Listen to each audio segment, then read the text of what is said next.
And again, it did a lot of redeeming, because when I think back to that episode with the doctor on Coruscant, I was not one of those who said the episode was bad per se.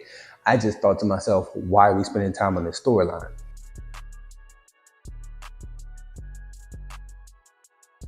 What's good people? Welcome back to Whole Views. Thank you for clicking that thumbnail. My name is Corey, and today we're going to be talking about The Mandalorian, Chapter 21, The Pirate. So I just finished watching this episode, and I must say that it feels so good to see all the things that I wanted to happen start to happen. So what I'm going to be doing in this video is just basically going through, I want to say maybe the top 3 things that I'm very satisfied with coming out of this episode, because they are really seasoned and like show moving forward type things that are going to expand the universe of Mandalorian and make the cast bigger, make the show better, and just enrich the Star Wars world. So first thing that I must talk about is I really like the fact that they don't leave any hanging threads.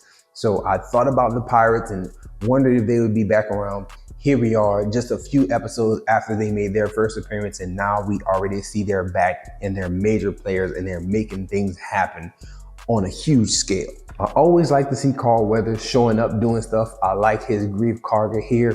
I like the fact that he's not just a high magistrate and just this nobleman living off the land, but he's actually out there with the people once they get evacuated. It is a very small amount of people, but I guess, there's budgetary reasons, there's show size reasons. I don't know exactly why that group was so small compared to like the big thriving town that they appeared to have before the pirates showed up. But it was cool nonetheless to see him out there with the people, standing with the people and just believing and encouraging them that somebody's gonna show up. Ultimately, Mando shows up, and that's just a great part of the episode. You get the action with the dogfighting, a theme that has been running this season, as well as you get the groundwork with the other Mandalorian warriors. The second point that I want to make actually has a lot of setup to it. So Bo-Katan is included in this episode, and she's been a major factor throughout the season. And one of the things that I thought about very early on was the fact that I thought she would be a uniting factor, taking those who don't wear the helmet, taking those who do wear the helmet, and uniting them in one, hopefully by the time the season ended. And it looks like we're now on that path. But that just didn't start with this episode. That was actually seeds that was planted that I didn't even think about when we saw the episode with the foundling, and the fact that Bo-Katan led that warrior party, and the father, who is the guy with the big machine gun, the chain gun, minigun looking thing. He's the guy who carries that thing, and he's spoken up quite a few times. He spoke up in that episode. He spoke up again in this episode, and it's weird. It's weird because when you watch these episodes, you can see the emotion and reaction through the helmets. Because when he spoke up in support of Mando and Bo-Katan and going to save Grief Karga, like you could see the shock in just the body language of the helmet turning, like, didn't expect that to happen. And even I didn't expect that to happen. I did not expect for him to be one of the major supporters.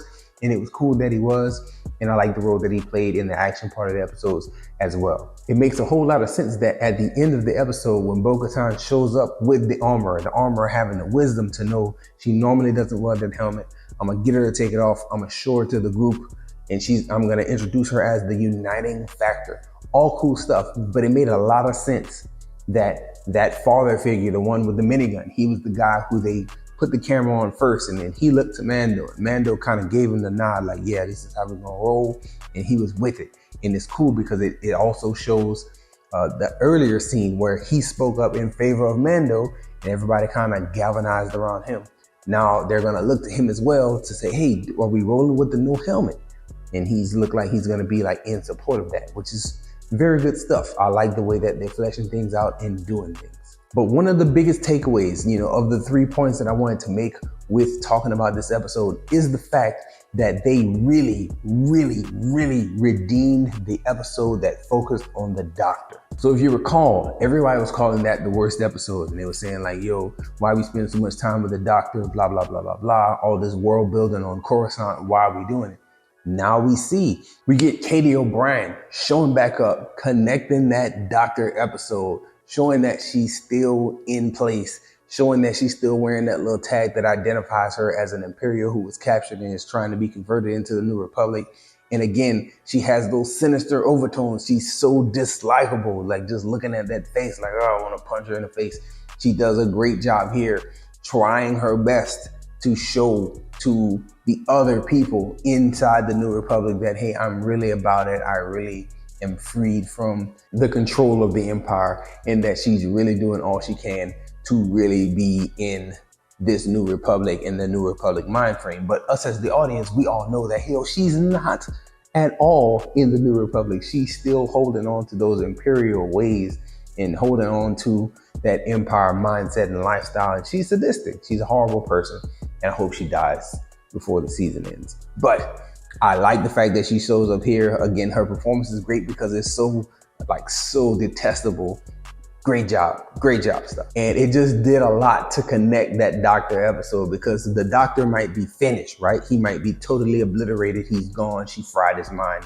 That stuff is unimportant. What is important is it shows how sinister of a character she is, and it connects her to the Empire, and it makes her the through line that even though the Doctor and spending time with him as an emotional character and watching him kind of develop and then ultimately be betrayed, that stuff might be throwaway. But what's not throwaway is the fact that she is still holding on to her evil ways, and she's going to probably play a role in the return of Moff Gideon at some point. So those are my 3 thoughts in relation to the big things that happened in this episode. But the biggest of the big things is the fact that Moff Gideon escaped, in that he was never actually put into a cell and never made it to trial and all that other stuff. That is big stuff moving forward. It brings him right back into the fold as a great villain that we only got a little taste of. Now we have the opportunity to possibly see some more from him, which is absolutely what I want.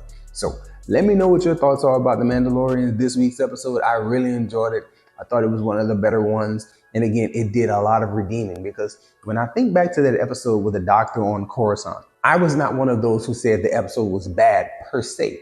I just thought to myself, why are we spending time on this storyline? Now we see why we spend time on that storyline, and it immediately comes back, and it makes sense to show not just the Doctor, but the Katie O'Brien character, the one that she plays, playing a role in that episode, and then potentially playing a role similarly in the future. That's huge for me, and it really makes me recontextualize how I feel about that previous episode.